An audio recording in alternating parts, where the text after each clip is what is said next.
Labadiena, panė ministrė, malonu Jūs matyti. Sveikinu su švente.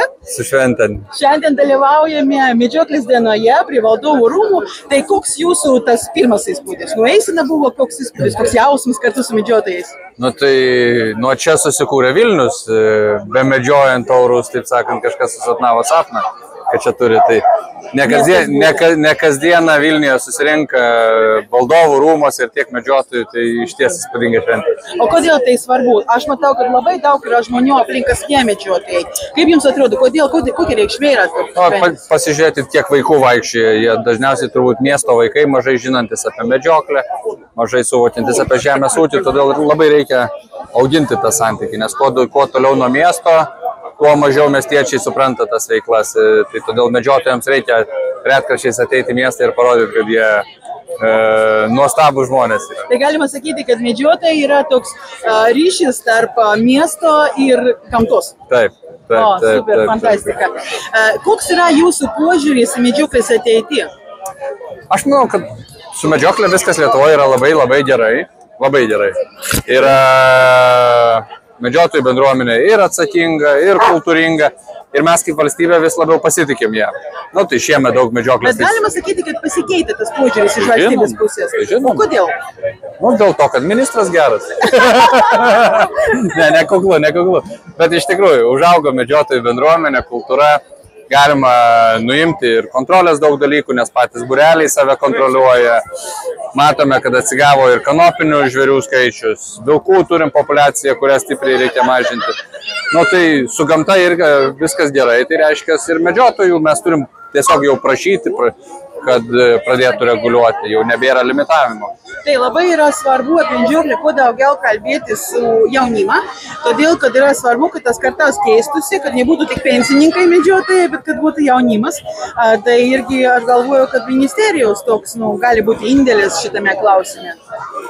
Labai reikia šnekėtis. Medžiotojų Lietuvoje yra 35 000, tai kaip visas Kretingos rajonas. Jeigu visi Kretingos rajono gyventojai medžiotojai, tai va tiek daug.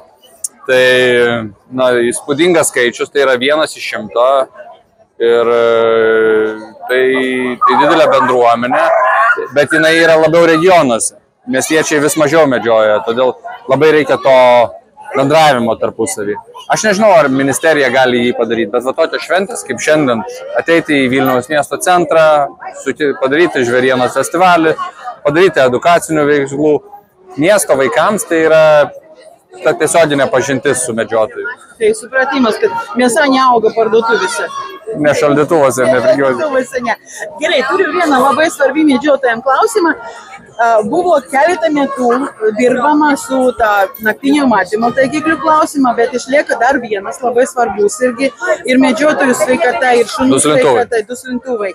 Ir vietiniams gyventojams irgi noriu pasakyti, yra labai svarbu, kad būtų ramu naktį miegoti. Jeigu mes turim tvarkyti šernų medžioklę, šernų populiaciją, medžioklė vyksta per naktį, tai šūvis visada yra labai garsus, jeigu sugraižtvini. Tai kokia yra ministerijos dabar kryptis? Prieisime prie to, bet... Pasirengus. Prieisime prie šito. Įrodėm dabar, kad su naktiniais taikikliais čia nieko perversmo nėra. Iš tikrųjų, elnių limitai irgi atlaisvinti. Tai duslintuvai yra dėl žmonių sveikatos ir bendruomenių ramybės. Tai kartu ir dėl gyvūnų gerovės, nes dėl stiprių šūvių ir paukščiai išsibaido ir visa kita.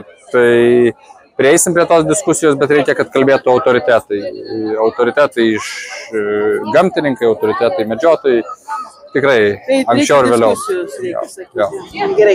Ir tai galima sakyti, kad ministerijos požiūris į medžiotojų bendruomenę, medžioklės ūkį irgi pasikeitė pastarosius. Jis visada buvo geras. Bet kai kurias saugomas rūšis mums reikėjo labiau saugoti, licencijuoti. Dabar beliko vilkai ir briedžiai iš esmės, o su invaziniam rūšim mums reikia jūsų pagalbos.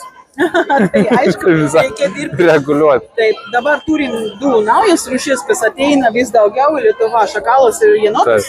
Ir jenotas tai baisus plėšrūnas yra. Gerai, fantastika, ačiū Jums didelis. Tai dar kartą.